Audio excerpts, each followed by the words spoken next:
Shalom Bapak Ibu, saudara kasih dalam Tuhan. Haleluya, kita bersyukur tentunya Tuhan terus memelihara kita. Dan biarlah sukacita Tuhan terus melimpah di dalam hati kita. Dan kita bersyukur kita sudah bisa menikmati hari libur hari ini, di mana kita bisa melakukan banyak kegiatan. Dan saya juga hari ini melakukan aktivitas, mengikuti seminar di City, dan melakukan banyak kegiatan. Dan biarlah kita terus bersukacita menjalani hari-hari kita, khususnya hari ini Sabtu 11 April 2026. Dan sebelum saudara semua beristirahat, mari kita sama-sama terus mendengarkan firman Tuhan yang sanggup memberikan kita kekuatan dan tentunya mengubahkan hidup kita, dan tentunya terus mengasah hidup kita menjadi pribadi yang lebih baik. Dan hari ini kita akan belajar terus mengenai kemuliaan Injil yang Tuhan sudah berikan kepada umat manusia, di mana ada kabar baik bahwa Juru Selamat sudah datang, mati, dan menyelamatkan manusia dari hukuman dosa. Dan hari ini kita belajar dengan judul Kristus memberitakan Injil. Kita akan membaca dalam Matius 4 ayat 23. Di sana dikatakan Yesus pun berkeliling di seluruh Galilea, ia mengajar dalam rumah-rumah ibadat dan memberitakan Injil Kerajaan Allah serta melenyapkan segala penyakit dan kelemahan di antara bangsa itu. Saudara, Tuhan Yesus dikisahkan dalam ayat ini setelah dia memanggil murid-muridnya yang pertama, lalu mengutus mereka, dan Yesus sendiri pun akhirnya berkeliling ke seluruh daerah Galilea. Ini adalah tempat atau daerah pertama di mana Yesus mulai melakukan pelayanannya sebagai manusia. Dan di dalam ayat ini dinyatakan ternyata Yesus pun juga memberitakan Injil. Memberitakan Injil apa? Memberitakan Injil Kerajaan Allah yang sedang datang karena ia sudah lahir pada saat itu. Tetapi berita Injil itu tentunya belum lengkap karena Yesus belum benar-benar mati dan naik serta bangkit dari kematian. Sedangkan Injil yang Yesus beritakan adalah Injil agar mereka sadar dan bertobat bahwa Mesias sudah datang, dan sebentar lagi Mesias akan menyerahkan hidupnya bagi dunia yang sudah jatuh ke dalam dosa. Dan saudara, ini adalah satu hal yang membuat kita harusnya termotivasi.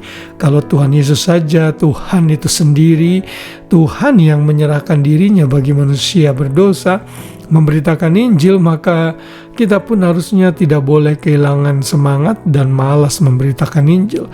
Kita harus terus memberitakan Injil dengan karunia dan posisi serta hal-hal yang bisa kita lakukan dalam hidup kita. Kalau nanti kita lompat ke Injil Markus, Yesus juga dinyatakan memberitakan Injil. Setelah ia dicobai di padang gurun, kemudian ia mulai tampil di Galilea. Di dalam Markus pasal 1 ayat yang ke-14, di sana dikatakan sesudah Yohanes ditangkap, datanglah Yesus ke Galilea memberitakan Injil. Katanya, waktunya telah genap, Kerajaan Allah sudah dekat, bertobatlah dan percayalah kepada Injil.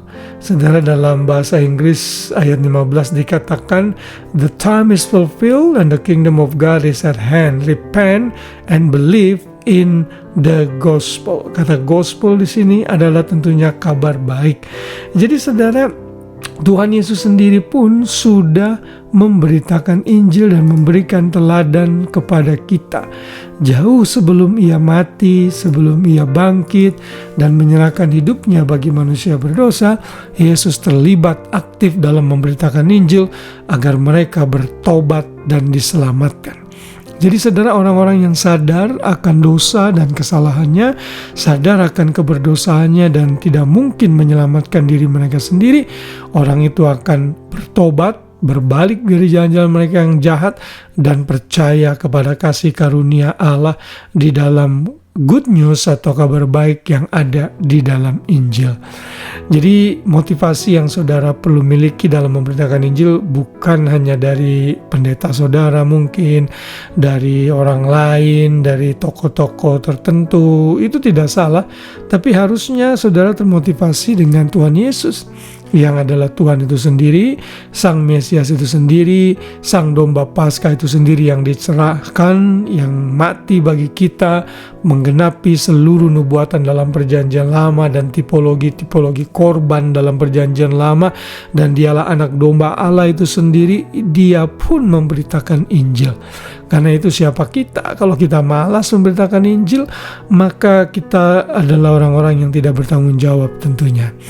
Lihat para rasul, bagaimana mereka memberitakan Injil, bahkan mereka mati demi Injil yang mereka beritakan. Demikian juga dengan Paulus dan banyak lagi tokoh-tokoh dalam sejarah gereja yang menyerahkan nyawanya demi Injil ini. Karena itu ini terus kiranya memotivasi kita untuk memberitakan Injil. Tuhan Yesus sendiri, Tuhan yang sudah mati bagi kita, memberitakan Injil, maka kita pun harus berani memberitakan Injil. Gunakan segala media yang Tuhan pakai saat-saat ini untuk memberitakan Injil, dalam sosial media, dalam pergaulan kita, di tempat pekerjaan, di sekolah, dimanapun Tuhan tempatkan.